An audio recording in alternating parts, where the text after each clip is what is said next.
Well, thank you for joining me today, Priscilla. Thank you for having me. People often see the icon, but who is Priscilla Presley now at this stage of your life? Very content, to be honest with you. It's been a long ride. I've learned a lot in my life, experienced a lot. I'm at a time in my life now that I can sit back and reminisce and just go and see, wow, what an amazing life, a good life. A lot of trauma sometimes, yes, but so does everyone else have it. But I'm content. What matters most to you in life? Really where I am in life right now. Really where I am. I'm, it's my son, of course, I care a lot about, and we do things together, and I still have some family, not many. My cousin lives with me. I've just come to terms with myself and my age and what I'm doing, and it feels good. You've experienced profound highs and heartbreaking loss. What has helped you navigate through that? That's another good question. People around me, moving forward, because I do have a son, and I have to be here for him in every which way. I still have, family, thank God. And really, that really means a lot to me, having family and feeling free. I totally feel absolutely free and happy. That's great. Not a lot of people can say that. No, I know that, I know. But I've already been through all the bad stuff, so it feels good not to have anything going on. Have good things now. When you think of legacy, what do you hope for besides the Presley name? Being a great mother for my daughter and my son, having great friends that I trust very, very much. Of course, we don't have the family that we have. I have a very few, but I'm thankful for that. And I'm thankful to be in a place where I can move on. And in many ways.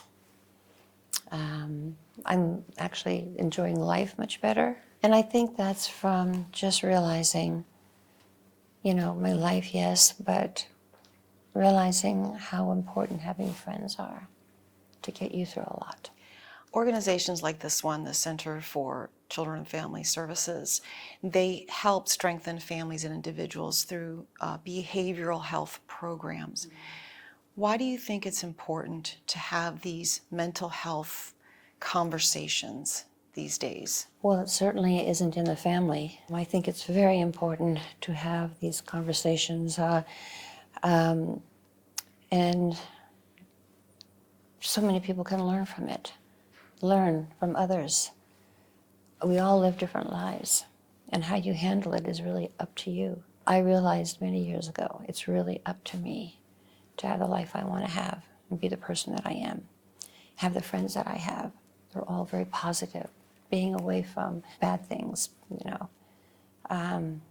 it really is important who you're with and how they can lift you and how you really need to be lifted in ways that you can also share with others. And to some extent, you have control of that. Mm-hmm. That's right. That's what you're saying. That's right. What advice would you give to young women today that are navigating pressure and expectation? It's so different today. It really is. It's hard for me to say because I didn't have to really experience that in a big way. It's more finding the right people. But it is different. And the stories that I do hear, I'm not around a lot of women that are, I don't know. I just know that I'm there for the people that I love and care for that need a little help. And if I can do that, that makes me very happy. Is there something about you that the public misunderstands? Gosh. Yeah, people, I get what leaving Elvis was the big thing when I left. And didn't understand because, he was beloved. I'm still, he was an amazing man. And I love him still, even though he's not here, who he was. The life wasn't good for me. I lived with 6 guys, basically, his entourage, and of course him. And it was great when I had him alone. It was the best time. We'd laugh, we'd go horseback riding, we'd go on drives, long drives around, Memphis and other areas. And it was like, I have him to myself, all by myself. And we used to laugh, craziness, things we'd see and start laughing. That's really my best times, really the best. Now, the guys that worked for him, of course, he needed very much, to protect him, to do things for him, to go on errands for him. I mean, he lived a life where he was truly, talk about popular and beloved. And, being famous came very fast for him. So he had to learn a lot of things as well, being in the limelight all the time. So what do you think the public misunderstands? About him or about me? About you. Yeah. That you wanted to leave or that you liked? Oh, is that what the misunderstanding is? Yeah. Oh. Why I left. And it was a man's world. It was a man's world. And I found out, there were girlfriends. And when I found that out, even though we were together a long time, it wasn't just him. It was all the guys. So I decided, that's just not for me. And I cared for him very, very much. I still to this day remember all the good times we had. Was he and the the big fun true we love had. of your life? Yeah, absolutely. It was the love of my life, yes. It's just the lifestyle I couldn't take. If you could give your younger self one piece of advice, what would it be?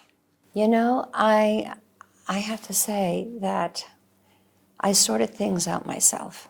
I didn't really have a lot of people because I lived amongst all men, and I was only 14, 15 years old. So I had to learn quickly, really quickly, how to do things alone, how to depend on myself, my surroundings. And I honestly think I did a good job at it. I honestly do. It was the right decision, the decision making, because my parents, of course, lived in Germany. I went to Memphis when I was young, and I had to learn how to handle fame in a big way. And yeah, it was a learning lesson. I think one that I was blessed to have, in meaning working things out myself. If there's one message you hope everyone in the room carries with them today when they leave, what would that be? What message do you want to give? Enjoy life while you can. Enjoy it. Love your loved ones. Be open. Be a good listener. We expect so much, but you also have to apply yourself into part of that. When you're listening to people, listen really hard what they're trying to say and what they're doing and how they can be helped if they want it. But be there for your friends and your family. We're not here that long, and we never know. So do what we can for our loved ones and the people that we love, especially our family. Be there for them, listen, be understanding,